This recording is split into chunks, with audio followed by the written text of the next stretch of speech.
사람은 누구나 다 지금까지 살아오시면서 사랑했던 사람들이 있습니다. 이성 간의 사랑이었던, 아니면 가족 간의 사랑이었던, 내가 사랑했던 사람이 있었습니다. 그런데 그 사랑했던 사람이 지금 내 곁에 없습니다. 때론 사랑하는 내 부모님, 나보다 먼저 이 땅을 떠나셨습니다. 사랑했던 내 형제, 사랑했던 내 친구가 먼저 이 세상을 떠났습니다. 현재 이 세상에 살고 있는 사랑하는 사람인데 내 곁에 지금 없습니다. 떠나버렸습니다. 보고 싶습니다. 그립습니다. 평소에는 잘 느끼지 못했는데 내가 힘들 때 이 사람을 그리워합니다.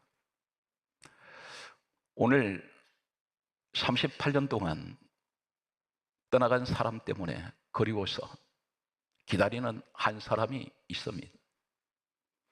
바로 이 사람이 베드스다 연못가에 38년 된 병자입니다.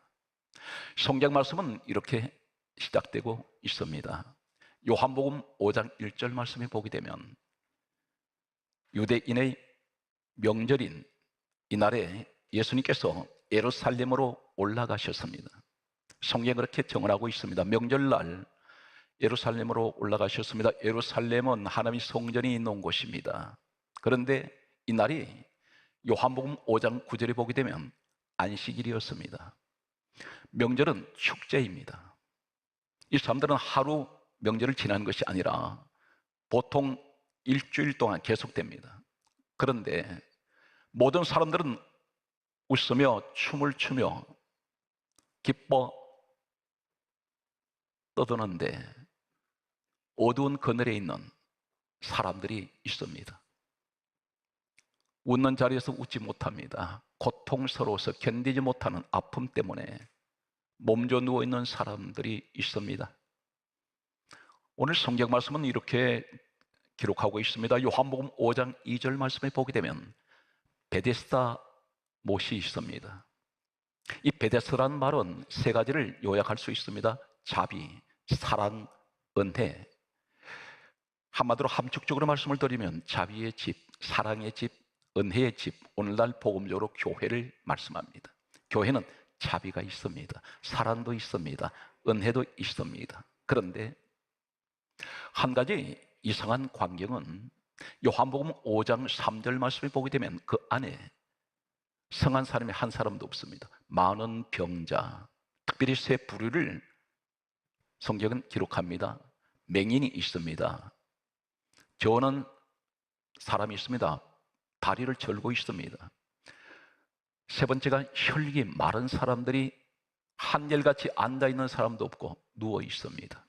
이것이 오늘날 교회의 영적인 모습입니다. 교회에 성한 사람이 없습니다. 다 아픔을 가지고 있습니다.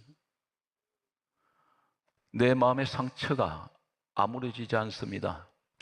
온몸이 어딘가는 아픕니다. 여기에 맹인이 있습니다. 내 인생이 앞을 보지 못하고 살아왔습니다.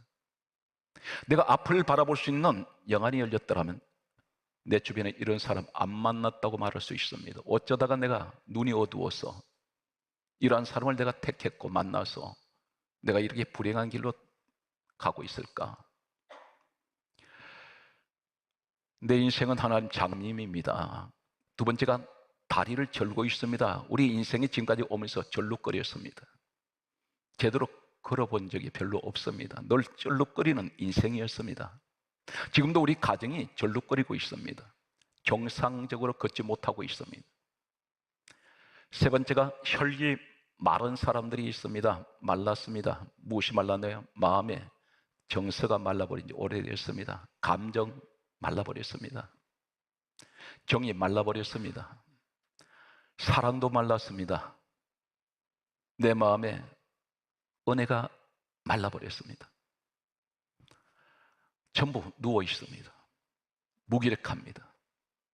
코로나 바이러스라는 이 전염병은 2년이 지나면서 사람들을 무기력하게 만들었습니다. 이러할 때에 성경 말씀은 이렇게 또 기록하고 있습니다. 요한복음 5장 5절 말씀을 보게 되면 거기 38년 된 병자가 있더라. 성경은 이 사람에 대해서 관심을 두고 있습니다. 38년 된 병자라 했습니다. 이 사람은 어떤 사람일까요? 성경 말씀을 보게 되면 요한복음 5장 4절에 이 사람들이 베데스다를 중심으로 누워있는 이유는 천사가 가끔 못에 내려와 물이 움직일 때에 먼저 들어가는 사람은 어떤 병에 걸렸든지 낫게 되밀어라. 이 소문 때문에 이 사람들이 베데스다 그곳에 주변에 누워 있습니다. 38년 된 병자도 자신의 몸을 고치기 위해서 거기 누워 있는데 38년 동안 그 자리에 있었습니다. 그런데 요한복음 5장 6절의 말씀을 보게 되면 예수님께서 이 사람을 찾아오셨습니다. 처음 만나는 자리입니다. 이 사람이 누워 있는데 어떤 한 분이 위에서 내려다보고 계셨습니다. 그러면서 이렇게 말씀합니다. 누운 것을 보시고 병이 오랜 줄을 아시고 바로 우리 모습입니다. 너 가정이 무기력한 상태에서 너 인생이 누운 것을 주님은 보고 계셨습니다. 가정에 문제가 오랫동안 문제가 있는 것을 아시고 계십니다. 그러면서 이렇게 물으십니다. 내가 낫고자 하느냐? 당연히 낫고 싶습니다. 그런데 왜 주님께서 이 말씀을 하고 계실까요? 무슨 말씀입니까? 나 너 치료할 거야. 소망을 가지라. 낫고자 하느냐? 이 말씀은 소망을 주시는 말씀입니다. 이제 너 일어날 거야. 우리에게 말씀하고 있습니다. 그때 이 사람이 처음 뵙는 예수님 앞에 뭐라고 고백하냐면 요한복음 5장 7절에 이렇게 말하고 있습니다. 나를 못에 넣어줄 사람 없습니다. 지금 주님 앞에 이 말을 하고 있습니다. 무슨 말입니까? 영어 성경에는 이렇게 번역하고 있습니다. 한 사람도 없습니다. 이 사람 당연히 부모님이 계셨을 것입니다. 형제도 있었을 것입니다. 그런데 어쩌면 이 사람은 투병 생활 38년입니다. 어머니 몸에서 태어날 때부터 이 사람 병이 있었는지 성경 언급이 없습니다. 몇 살인지도 언급이 없습니다. 단 한 가지, 어쩌면 이 사람이 인생을 살다가 질병으로 38년 지금 투병 생활하고 있는지 모릅니다. 어쩌면 결혼을 했는지도 모릅니다. 결혼했다면 사랑하는 아내가 있었을 것이고 자녀가 있었을 것입니다.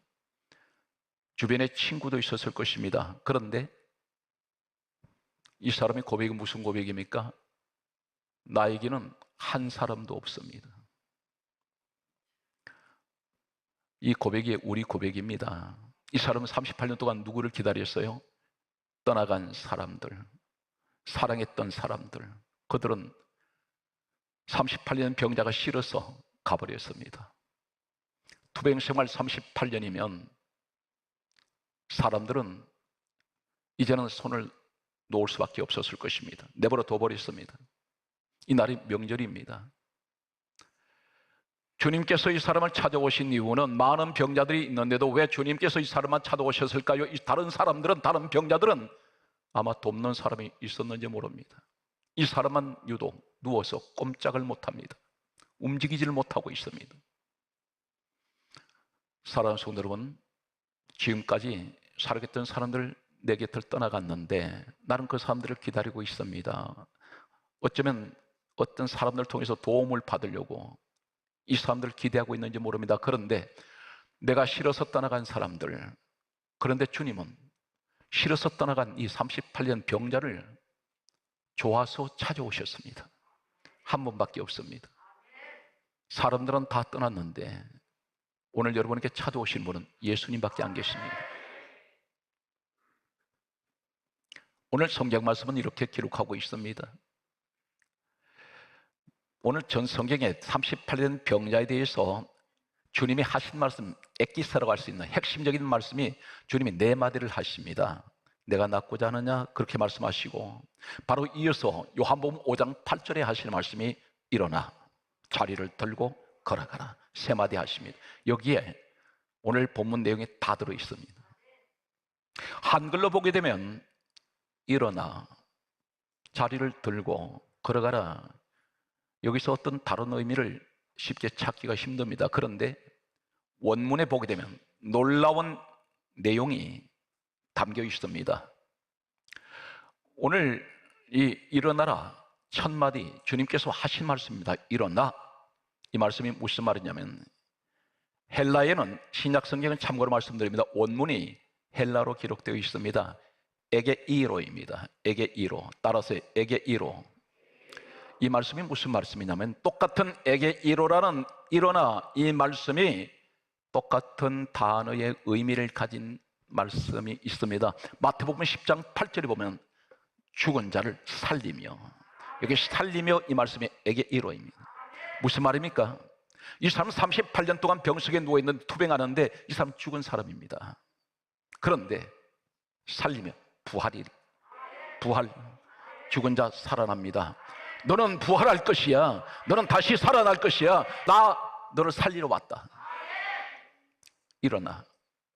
여기 또 같은 에게이로 일어나 이 원문 말씀이 똑같이 쓰여진 곳이 어디냐면 마가복음 9장 25절에 한 소녀가 죽었습니다. 시체가 싸늘하게 식어져 버렸습니다. 그때 예수님께서 오셔서 손을 잡으시면서 소녀야 일어나라. 일어나라 이 말이 에게이로입니다. 죽은 자 살려내십니다. 오늘 사랑하는 성도 여러분, 무엇이 병들었습니까? 죽었다고 생각하십니까? 그러면 주님께서 살리실 겁니다. 이것이 부활입니다. 또 한 군데 에게이로가 어디 있습니까? 누가복음 7장 14절에 한 청년이 죽었습니다. 사람들이 이 시체를 메고 나올 때 예수님께서 이 시체에게 다가가셔서 손을 대시면서 청년아 일어나라. 이 일어나라 이 말이 에게이로입니다.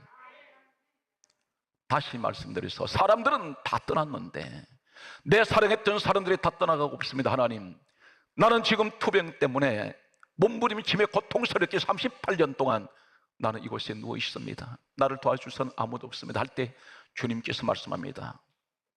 내가 너 도와주러 왔지 않냐. 오늘 이 말씀을 받는 여러분들에게 소망의 시간 되시기 바랍니다. 너는 죽은 자 자리에서 다시 일어날 것이야. 내가 너를 부활시킬 것이야. 오늘 자리를 들고 이 말씀은 무슨 말입니까? 아이로라는 헬라를 쓰고 있습니다. 아이로. 이 아이로는 말씀은 놀라운 말씀입니다. 같은 아이로 원문에 한글 성경은 번역이 되어 있는데 원문을 보게 되면 아이로라는 이 말이 어떤 말이면 마가복음 16장 18절에 뱀을 집어 올리며, 뱀을 집어 올린다 그랬습니다. 집어 올린다 이 말이 아이로입니다. 이 뱀이 누굽니까? 계시록 12장 9절에 갯뱀 마귀라고도 하고 사단이라고 하는 온천을 쬐는 자, 사탄 마귀를 말씀합니다. 너는 사탄 마귀를 잡아가지고 너는 집어 올릴 것이다. 사망 권세, 죽음의 권세 가진 원수 마귀를 하나님께서 우리 주님이 이기신다는 것입니다. 성경 말씀은 계속해서 무엇을 말씀하고 있습니까? 놀라운 말씀을 하고 있습니다. 요한복음은 19장 31절 말씀을 보게 되면 시체를 치우다, 시체를 치워버린다는 것입니다. 이 치워 이 말이 아이로입니다. 자리를 들고, 이 자리가 어떤 자리입니까? 38년 동안 고통받는 자리였습니다. 죽음의 자리입니다. 그런데 자리를 들어라 이 말씀은 시체를 치워버리라. 너는 다시 이 자리에 누울 일이 없어. 오늘 우리에게 주시는 말씀입니다. 사랑하는 성도 여러분, 사람을 바라보면 살릴 수 없습니다. 주님께서 찾아오십니다. 오셔서 나 너 다시 살릴 거야. 그리고 하실 말씀이 사망의 권세, 죽음의 권세 가진 원수마귀 내가 씹어서 올려서 너는 다시는 이 죽음의 자리에 누울 일이 없어. 시체를 치워버린다. 우리 주님 오시면 어떤 일을 하십니까? 요한일서 3장 5절에 같은 아이로라는 단을 쓰는 말씀이 있습니다. 죄를 없애버리다. 죄를 없애버립니다. 우리 주님이 오시면 죄 문제 해결됩니다. 그래서 요한일서 1장 7절에 예수의 피가 우리를 모든 죄에서 깨끗하게 하실 것이요 우리 죄가 예수 피로 다 정결하게 된다는 것입니다. 오늘 38년 된 병자를 찾아오신 예수님, 우리 주님께서 일어나라, 너는 다시 살아난다, 그리고 자리를 돌아라, 너 아이로 할 것이야, 너 뱀을 집어 올리고 시체, 너 죽음의 자리에서 너는 이 자리 치워버려. 그 자리를 들으라 말은 치워버리라는 것입니다. 너 죄는 내가 없애버릴 것이야. 걸어가라, 이 말씀이 무슨 말입니까? 페리파테오입니다. 따라서 페리, 파테오, 이 말이 걸어가라 이 말씀입니다. 그런데 이 말씀이 페리파테오라는 이 헬라 원문과 똑같은 의미를 가진 원문이 어디에 써 있냐면 누가복음 11장 44절에 밟아버리다, 밟는다 그랬습니다. 무엇을 밟을까요? 사랑하는 성도 여러분, 지금까지 아마 신앙생활에서 예수님 바다 위를 걸어오셨던 사건은 설교를 통해서 아마 들으신 분들이, 기억나신 분들이 있습니까? 예수님 바다 위를 걸어오신 적이 있습니다. 그런데 걸어서 오셨는데 마태복음 14장 25절에 정확하게 예수님께서 풍랑에는 바다 위를 걸어오신데, 걸어서 이 말씀이 페리파테오입니다. 오늘 38년 병자에게 걸어가라 이 말씀과 똑같은 헬라어 원문을 쓰고 있습니다. 그러면 예수님 바다 위를 걸어오셨는데, 걸어오셨는데 이 말씀이 뭐냐? 밟아버리고 있다는 것입니다. 뭘 밟는다는 거예요. 그런데 무엇을 밟을까요? 누가복음 11장 44절에 똑같은 페리파테오와 발단한 그 의미를 가지고 있는데, 예수님이 바다 위를 걸어오시는데 마태복음 14장 29절에 보면 베드로가 예수님과 똑같이 바다 위를 걸어서 주님께로 오고 있습니다. 여기 걸으란 말은 예수님 걸어서 오시는 이 걸어서 이 말씀 페리파테오가 베드로가 걸어서 물 위를 걸어오는데 이 내용도 똑같이 페리파테오입니다. 그러면 바다 위를 지금 밟고 계시는데 바닷속에 무엇이 있다는 겁니다. 이사야 27장 1절에 보면 바닷속에 거대한 뱀, 용이 있는데 리워 야단이라는 거대한 뱀이 있습니다. 이것을 가리켜 용이라고 했습니다. 그런데 하나님이 죽이신다 했습니다. 바다 위를 밟고 계시면 누구를 밟고 있는 겁니까? 뱀을 밟고 있다는 겁니다. 계시록 12장 9절에 사단 마귀입니다. 마귀를 밟아버린다는 것입니다. 심판을 말합니다. 우리 주님이 원수마귀를 심판하십니다. 그런데 주님 바라보면 네가 사단 마귀 밟을 거야. 그것이 걸어가라는 의미입니다. 오늘 사랑하는 성도 여러분, 이 자리에 주님 만나러 오셨습니다. 주님만 바라보세요. 목회를 하다 보면 여기 끼워 저기 끼워 하면 목회가 여기까지 올 수 없었습니다. 지하에서 지하로 약 18년 전에 거기서 비만 오면 물이 차버리는 지하에서 하나님께서 여기까지 인도하신 것은 오직 그분만 바라보았기 때문에 주님이 다 해주셨습니다. 돌아보면 그분이 티끌만한 것도 다 그분이 개입하셨고 그분이 이끌어 주셨습니다. 그래서 저는 산정인이라고 할 수 있습니다. 지금 당장 너 순교할 수 있느냐? 순교할 수 있습니다. 제 고백이 오늘 말씀 중에 이 고백을 하게 됩니다. 기도 때마다 하나님, 주님 일 아니면 제가 이 땅에 있을 이유가 없습니다. 다 싫고 오직 제게는 주님밖에는 없습니다. 그래서 제 고백을 하고 있습니다. 나의 전부가 되시고 생명이 되시기 때문에 단 한 가지 소원이 있습니다. 우리 성도들 한 분도 잃어버리지 않게 하시고 이 성도 반듯하게 세워서, 하나님 숫자가 중요한 것이 아닙니다. 한 성도로 반듯하게 세워서 주님 앞에 당당하고 떳떳하게 세우는 것이, 그것이 제 소원이라 했습니다. 주님 앞에 섰을 때 수고했다 이렇게 인정받는 주의 종이 되고 싶은 것이 한 가지 소원밖에 없습니다. 사랑하는 성도 여러분, 얼마나 힘드세요? 주님 바라보세요. 환경 보지 마세요. 전부 실망할 수밖에 없습니다. 그런데 여기에 율법주의자가 나타납니다. 이 38년 병자가 치료받았을 때에 요한복음 5장 12절에 보게 되면 유대인들이라 했습니다. 한 사람이 아니라 유대인들이 이 병 나은 이 사람한테 자리를 들고 가는 이 사람에게 뭐라 말합니까? 안식일인데 자리를 들고 가는 것이 옳지 않다. 시비합니다. 우리 하나님은 이 땅에 예수님 오시게 하셨을 때 사람 살리러 오셨습니다. 그런데 이 사람들은 형식주의자예요. 이 사람이 일어나고 살아난 상태에 대해서는 전혀 관심이 없고, 왜 안식일 날 일어나, 왜 안식일 날 고쳐져서 오늘날 교회 안에 이런 사람들이 있습니다. 예배를 통해서 내가 회복되고 소망을 가지고 다시 하나님 은혜를 내가 늘 주님 앞에 이 은혜를 실감하면서 감사를 하고 감동과 충만한 은혜 속에 있어야 될 내가 교회만 와서 자리만 때우고 가는 형식주의자들, 오늘 교회 예배 덜해서 이것으로 끝나버리는 율법주의자 같은 사람들이 있다는 것입니다. 이것이 형식주의자입니다. 진정으로 주님을 만나는 시간 되시기 바랍니다. 그때에 이 사람들이 이렇게 말합니다. 오늘 10절에 오늘 자리를 들고 가는 것이 옳지 않다 이렇게 말할 때 12절에 뭐라 말합니까? 너를 자리를 들고 가게 한 자가 누구냐? 그 사람이 누구냐? 묻습니다. 그때에 이 사람이 요한복음 5장 15절에 이렇게 말합니다. 자기를 고친 이는 예수라. 사랑하는 성도 여러분, 이 고백이 있기 바랍니다. 나를 고치신 이는 예수님입니다.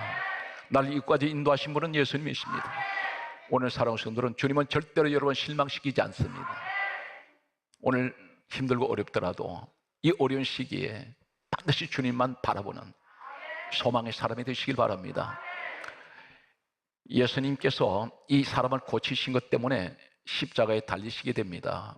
그 내용이 요한복음 5장 18절에 보게 되면 유대인들이 안식일 날 병자 고쳤다는 것 때문에 죽이려고 합니다. 성경에는 죽이고자 함이라.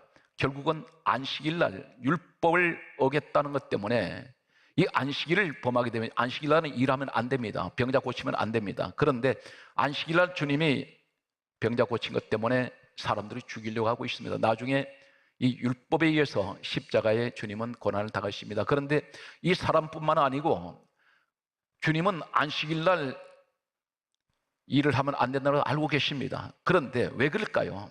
이 사람 살리고 예수님 죽으시겠다는 것입니다. 마가복음 1장 21절에 보게 되면 안식일 날 귀신 들린 사람을 고치셨습니다. 율법에는 안식일 날 병 고치면 안 됩니다. 그런데 또 이렇게 기록합니다. 누가복음 6장 6절에 보게 되면 안식일 날 손 마른 사람을 고치십니다. 누가복음 13장 10절에 보게 되면 안식일 날 18해 동안 귀신 들려서 허리가 꼬부라져 펴지 못하는 여인을 고쳐주십니다. 계속해서 안식일입니다. 또 한 가지는 이 혈루증이라는 피를 흘리는 여인들에게 하혈하는 병이 있습니다. 이 병은 일반 사람과 같이 생활하지 못하고 격리가 됩니다. 그런데 이 유출병을 가진 여인하고 접촉을 하면 부정한 사람이 되어버립니다. 그런데 혈루증 여인이 예수님 옷까지 손댄 적이 있습니다. 주님 몸에 손을 댑니다. 그런데 이 여자는 치료가 되고 예수님의 부정한 사람이 되어버립니다. 그 말씀이 어디 있습니까? 누가복음 8장 44절 말씀을 보게 되면 혈루증으로 인해서 예수님 몸에 손댔을 때 이 여자는 즉시 치료되고 예수님이 부정하게 되어버립니다. 레위기 21장 1절에 보게 되면 이 유대인들의 율법은 굉장히 엄격한 율법이 있는데 사람이 죽으면 시체에 손대면 안 됩니다. 시체에다가 손대면 부정해져 버립니다. 이것을 어기면 돌에 맞아서 죽을 수 있습니다. 굉장히 율법은 엄격하게 이 법을 적용합니다. 그런데 예수님께서 어떤 일을 하십니까? 마가복음 9장 25절을 보게 되면 한 여자가 죽었을 때 싸늘하게 식어진 그 시체에 손을 대시고 잡으시면서 소녀야 일어나라. 시체에 손대버립니다. 대신에 주님은 부정하게 되고 이 소녀는 살아납니다. 성경 말씀을 보게 되면 누가복음 7장 14절에 청년이 죽었을 때 주님이 누가 해달라고 하지 않았는데 주님이 친히 가셔서 손댑니다. 그리고 청년아 일어나라. 살아나 버립니다. 이것이 바로 뭡니까? 우리에게 하신 말씀입니다. 내 죄 때문에 주님은 대신 죽으셨어요. 나 살리려고. 오늘 이 38년 된 병자 살리시려고 주님 오셔서 사망 곳에 이기시고 사탄 마귀 잡아 올리시고 그리고 원심하게 심판하시는, 밟아버리시는 오늘 이 일을 우리 주님은 하셨습니다. 그래서 우리를 살려내신, 오늘 여러분들이 이 시대에 우리가 38년 있는 병자인지 모릅니다. 그러나 주님 만나면 반드시 우리는 다시 일어날 수 있습니다. 다시 부활의 자리에 설 수 있습니다. 오늘 사랑하는 성도들, 말씀을 마치겠습니다. 사람을 바라보지 마십시오. 떠나간 사람 기다리지 말고 이제는 주님만 바라보는, 주여 내 눈이 주님을 향합니다. 이 한 주간도 주여 사랑하시는 주님의 귀한 자녀의 가정들을 지켜 주시옵소서. 여러분, 오늘 이 은혜가 늘 함께 하시기를 주의 이름으로 축복합니다.